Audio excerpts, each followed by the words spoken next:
Okay, so this is our data here. This is the Canada population data that I was talking about. And the link to this is, if you go to the announcements, it's right there. It was that second data set that we had. So I'll just go to the main page here, show you where it was linked to, right in this week's lesson. So we want Canada population data. So clicking on that takes us to Canada population data. And we want to copy this data and paste it into a workbook in Excel. So this isn't as long as the data set we were working with yesterday. So I'm just going to highlight the whole thing here. It goes up to 1997. I'm going to hit Control-C to copy it. And then I'm over here in Excel, so I'm going to open up a blank workbook.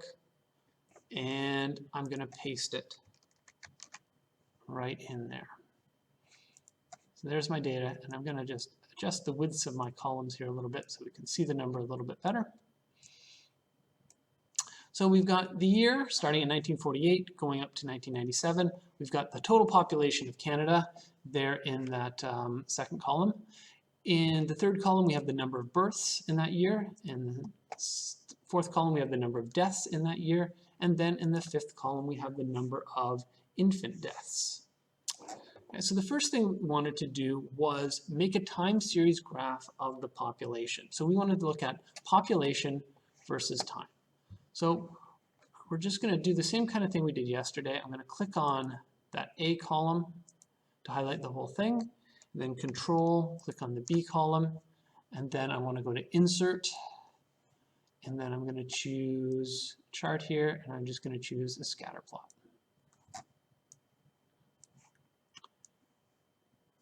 Okay, and if we look at this data, what we can see in this graph right away is that this data is basically linear, except for this little hiccup here sometime around 1973, where I joined two different data sets together. There's almost a linear trend. So we want to fit a straight line to this data. Now, one of the tricks in fitting models to data has to do with the size of the numbers that you're using. If we look at our x-axis here, we've got numbers 1940 up to 2000. When we think of these as numbers, though, this would be the number 1,940 up to the number 2,000. And our y-axis is in millions. This goes up to like 35 million here. It can sometimes be a little bit tricky to do a linear regression when you're working with such really, really large numbers. Excel will do the regression properly, but sometimes the equation that you get out at the end is difficult for you to work with. So here's what I recommend here. I'm going to delete this graph.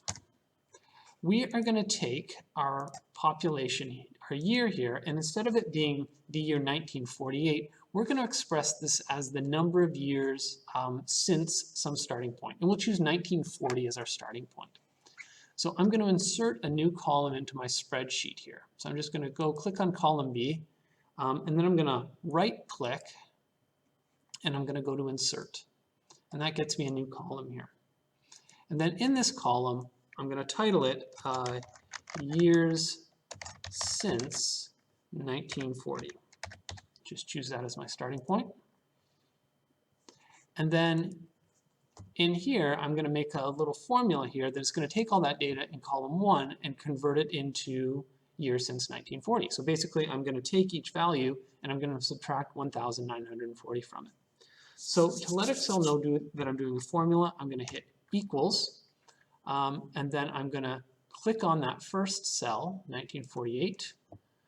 It shows up as A2 there, and then I'm going to hit the minus sign because I want to subtract, and I want to subtract 1,940. And I'm going to hit enter. So it's 8 years since 1940. And then to copy that formula to the rest of that table, I'm going to click on that little, you see that little green square in the bottom right corner. I'm going to hover over that until I get that plus sign. And then I'm just going to click and drag down. And that copies it into the rest of that sheet, into the rest of that column.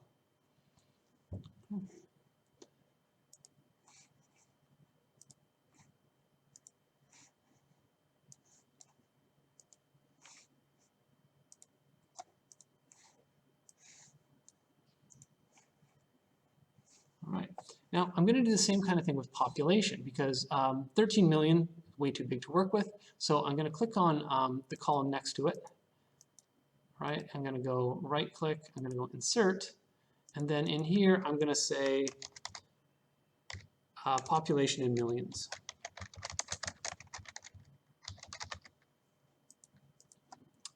And here I'm going to put in another formula here, so I'm going to do equals. I'm going to click on the population value, and I'm just going to divide it by 1 million. So 1, and then 1, 2, 3, 4, 5, 6 zeros. So there's my population in millions, 13.167. And again, I'm going to highlight that. So I click on that little square on the bottom until I see that plus sign. Click and drag all the way down to the bottom. And there we have population in millions. Okay. All right, so now let's make a graph of years since 1940 and population in millions. So population in millions on the y-axis, years since 1940 on the x-axis. So I'm going to highlight both of those, insert, scatter plot, and there it is. Now let's clean this up a little bit. I'm going to add my axis titles. This is years since 1940, and this is population in millions.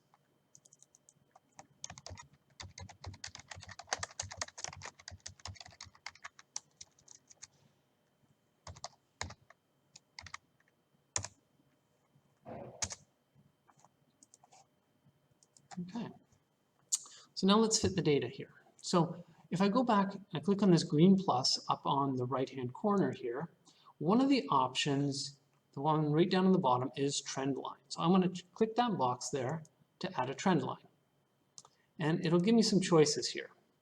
Right? So I can choose a linear one. We want to do a line of best fit, so I'll probably choose linear. But I'm actually going to click more options here.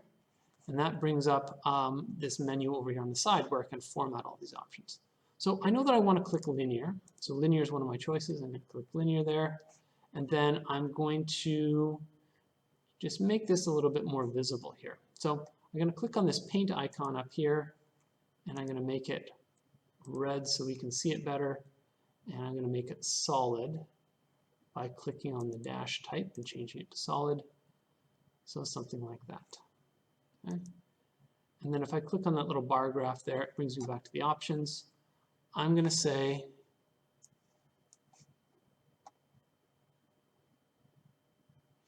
okay. What I'm going to do is display equation on chart right there and display R squared value on chart.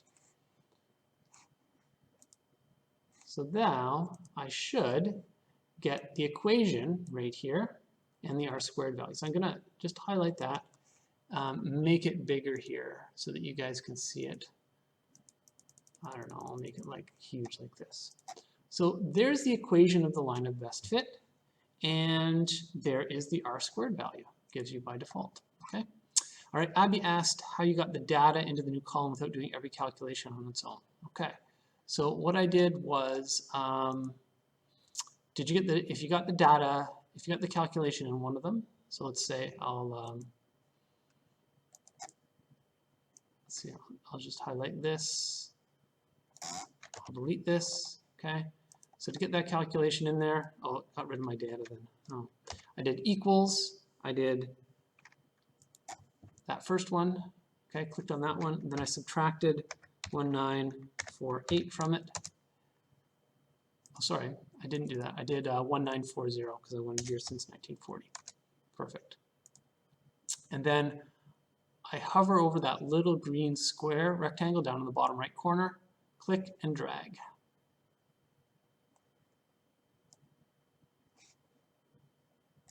And there we are. Okay. So there I've got a linear value and the equation of my line of best fit.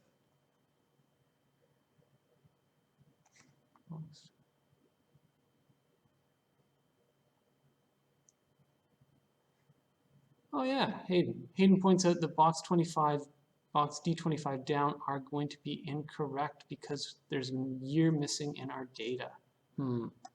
Let's see what we can do there. Let's insert a row up above.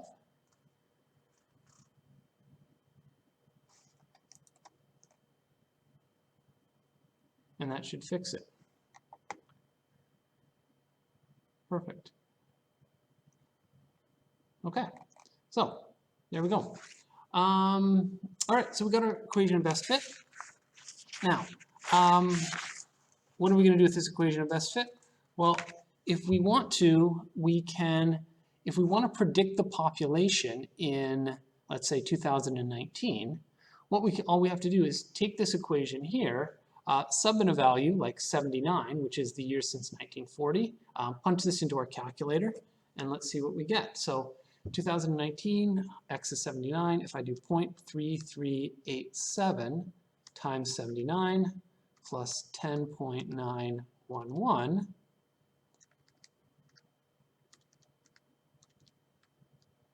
I get 37.66. So that would be 37.67 million people, okay? Which is pretty close to the value that we had that we had posted on the smartboard, okay? All right, Jaden asks, could you show how you got the R value again? Okay, so it's giving us the R squared value right there. So we got that by, when we put the trend line on, that was one of the options. Okay, so if I go to, when we picked up that menu over at the side. So it spits out the R squared, capital R squared value, 0.9944 by default. If we want the correlation coefficient, we just take the square root of that number. So we take the square root of 0.9944, and our correlation coefficient would be 0.997. Okay.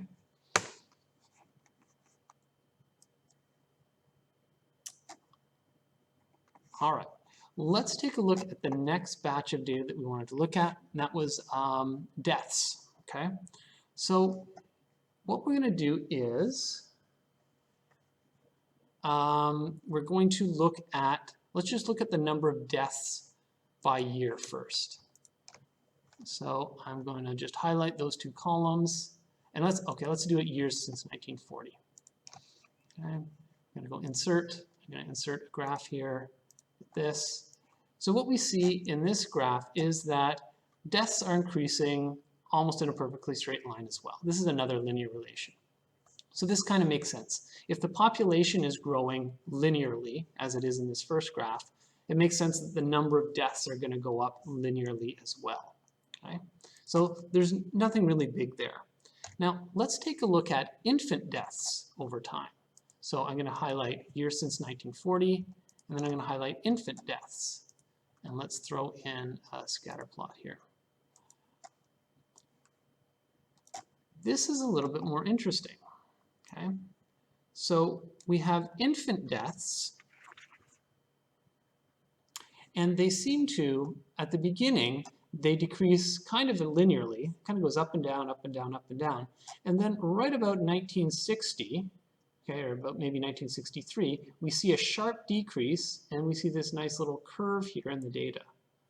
Okay, so that seems to be an interesting trend in the number of infant deaths. Okay, that it's sort of decreasing gradually, and then around 1960 it starts to increase very quickly.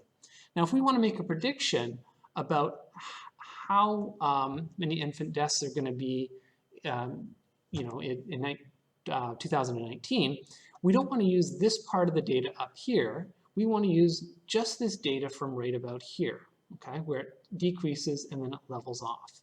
Okay. So we're going to make this graph again, trying to just capture that section of the data. So I'm going to delete that one. And we're going to do the same thing for infant deaths that we did for population. I'm going to make another column over here. I'll call it infant deaths in thousands, just to make the numbers a little bit easier to work with. Okay, so I'm going to say equals right here. I'm going to take this number here, and I'm going to divide it by 1,000. So instead of 15,000, it's just 15. And then I'm going to copy this all the way down to here. And I'm going to delete that 0 there that popped in by accident. Okay, so let's make a graph of years since 1940 and infant deaths in thousands, and let's just take the data from about 1960 on. So I'm going to find 1960 here, and I'm just going to highlight from here down, so 20 years since, and then I'm going to hit Control, and I'm going to highlight the same columns, same rows in that column over there. Oh, I messed up, so I got to do it again. There.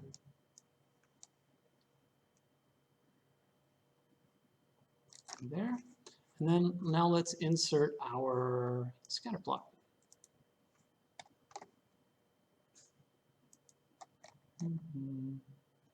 Doesn't like that. Okay. I'm going to delete this row, see if that works.